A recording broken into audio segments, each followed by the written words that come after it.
thing, but my favorite ones are like other developers. Mine favorite is custom applications. I'm working as a solution architect, but by heart I'm a ServiceNow developer. Okay, and you can connect with me on my YouTube channel. So I have a small YouTube channel where I try to help people and what's coming up in ServiceNow and like flow designers and everything. So I try to help everyone. So you can scan the code and follow me on like YouTube as well. Okay, so this is the agenda. So I think I'll be going quickly. So what is a flow designer? Benefits, the key components and use cases.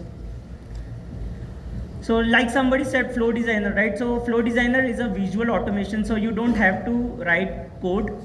You basically have to drag and drop or maybe use some few actions or anything to automate your processes. Okay, so imagine a scenario where, let's take a simple example like we every time take about incident, right? So if you have to create an incident and assign it to someone on some specific condition, maybe category, you use assignment rules for that, right? And then after that, if you want to assign it to some, assign the email, you have to send an email to the group requester or anyone. Then you have to go into notifications and then write created and updated and all those conditions and then send a notification.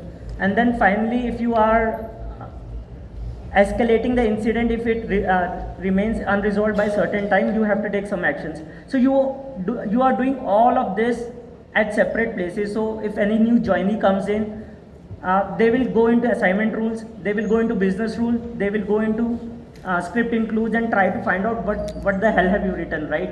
So to avoid that, so that they don't curse you, I think we should start writing flow designer so that everything is at one place, everything can be automated on flow designer. When it was introduced, I think 2-3 years back, it wasn't as mature as it is now, because we were also not recommending clients at that moment, but it's very mature now. So you have to recommend your clients and even your colleagues to use flow designer instead of business rules wherever applicable. So you have to make a choice whether you have to write a business rule or whether you have to write a flow designer.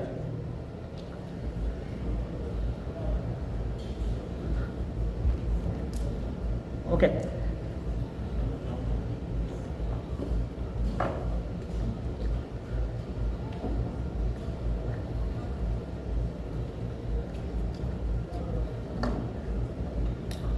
Okay, so while this is happening, so there are few components which are essential for flow designer, or they are the main components which you have to learn.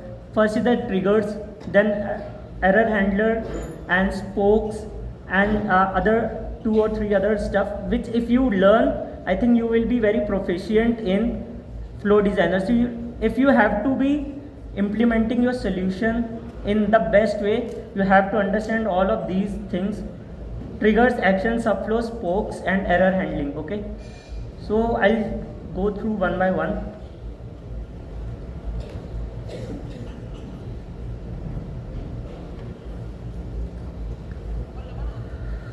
Okay, I'll do it quickly.